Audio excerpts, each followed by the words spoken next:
Olá, meus queridos, 9 de setembro de 2025. Hoje estamos aqui para podermos trazer mais uma palavra, mais uma devoção para você. Bom, hoje é terça-feira, a semana já está voando, né? Mal começou setembro, já estamos na dia 9 de setembro. Que coisa, hein? Como nós temos hoje? O nosso tema hoje é Super Homem do Vilarejo. Convido você para abrir a sua Bíblia na terceira carta de João. Então, João só tem um capítulo, então é ela mesmo que tem que ler. Eu quero ler o capítulo todo. Uma carta muito impressionante. Hoje vamos falar um pouquinho sobre ela, mas ela é cheia de ensinamentos e princípios para o nosso crescimento espiritual. Vamos lá? Vamos à nossa história? Os moradores de uma pequena cidade apelidaram Herbert Chaves de Super Homem do Vilarejo. Chaves ganhou este título por causa das múltiplas cirurgias às quais se submeteu para tornar seu rosto e corpo parecido com o do famoso super-herói. Ele até mesmo pensou em implantar metal em suas pernas para ficar mais alto como super-homem. Mesmo que dessa devoção por seu herói possa parecer exagerada, muitos concordarão que pelo menos ele escolheu um bom exemplo a seguir. Afinal, o Homem de Aço lutou por verdade e justiça e sempre saltou de altos edifícios para salvar pessoas. Alguns membros da igreja primitiva corriam o perigo de estar seguindo um homem que estava mais para Lex Luthor do que para Super-Homem. O nome do vilão era Diótrefes.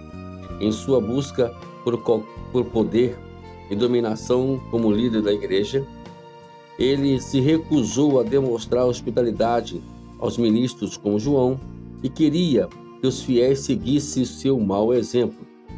Ele difamou João e expulsou da congregação os membros que ajudaram o mestre viajante. Com essas questões problemáticas em mente, João enviou uma carta para o seu amigo Gaio, membro da igreja em crise.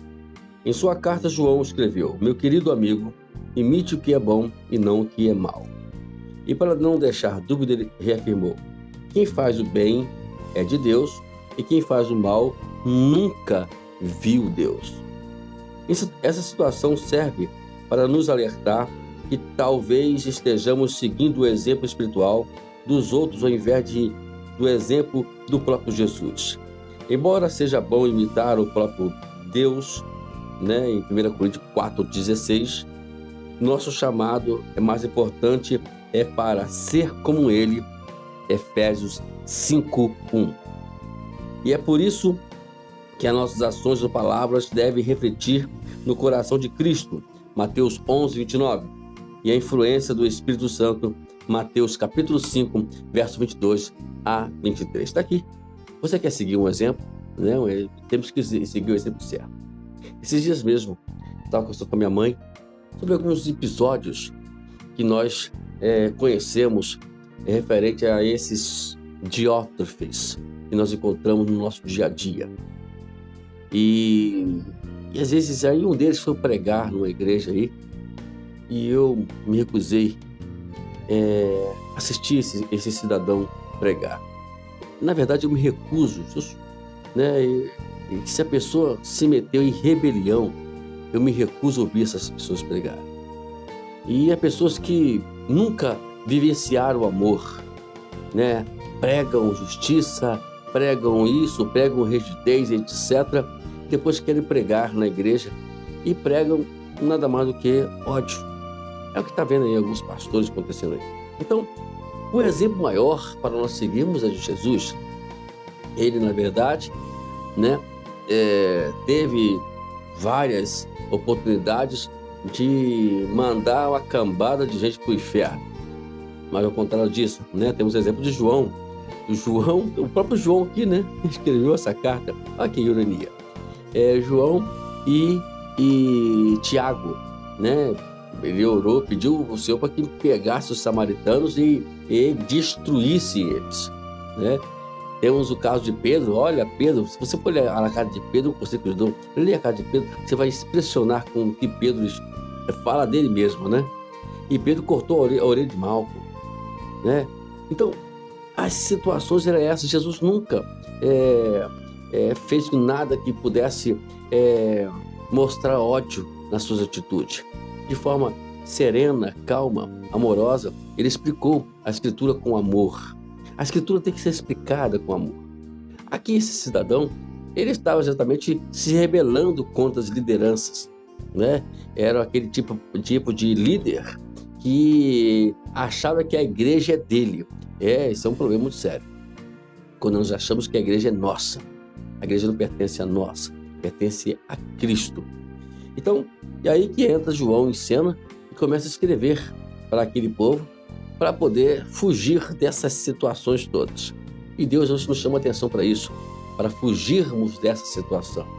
Não é deixarmos nos levar por coisas pequenas, tão medíocres como essa, de homens acharem que são um dono da igreja e são dono de tudo isso. Não, né? Não somos donos de nada.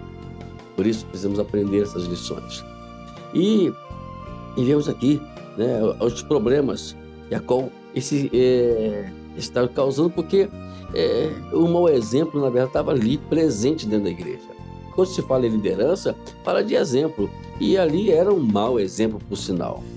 Então nós precisamos aprender também a dar bons exemplos. Exemplos que vão garantir a salvação das pessoas, porque elas estão olhando para a gente. E estão olhando para você. Então por isso precisamos tomar esse cuidado. Ok? Fica a dica hoje, né? Para a gente não imitar o super-homem chamado Jesus Cristo. Essas atitudes. Por isso que é bom você estudar sobre Jesus. Estudar o seu caráter, a sua forma de falar, a sua forma de pensar. Inclusive nós temos no nosso canal Instituto Didascalo, um curso a qual se chama A Mente de Cristo. Você não tem ideia como é que esse curso é. É magnífico. Mas se você quiser, vamos começar do início, né? Depois eu explico para você, caso você queira, eu explico como é que procede tudo isso. Vamos lá? Examine. Leia o Evangelho de Mateus, capítulo 15, capítulo 7. Mateus, capítulo 7, perdão. Mateus, capítulo 7, versículo 15 a 20, para saber como as ações de uma pessoa revelam o seu coração. Pelos frutos os conhecereis. Considere, de que maneira você é mais dedicado a uma pessoa do que Jesus? Cuidado de a gente ficar aí olhando para homens. Cuidado, é um problema muito sério. Olhe para Jesus. Pastores pregam e ensinam as pessoas a olharem para Jesus. Lá na minha igreja eu faço isso. Eu ensino eles a olharem para Jesus. Não olhe para mim, não. Olhe para Jesus, né? Vamos lá, para terminar. É perigoso imitar o comportamento de outros cristãos? Sim ou não? E se sim ou se não, o porquê, né? Bom, é muito perigoso, porque todos nós somos falhos. É muito perigoso. Então fica a dica aí. Então, ok, queridos? Deem uma boa terça-feira, abençoada por você. Hoje estamos completando 251 mensagens, ou melhor, dias de mensagens. Estamos 251 dias pregando aqui. Para mim é uma honra. Eu já fiz isso uma vez, de ficar um ano pregando. Estou voltando de novo. Estou teimoso. Ano que vem eu não vou fazer isso, né? Ano que vem estaremos lá estudando sobre o livro de Jó. Será uma vez por semana. Aí 2027, quem sabe? Vamos ver. Deus abençoe. Tenha um bom dia, tenha uma boa tarde e uma boa noite na pessoa de Jesus. A paz do Senhor.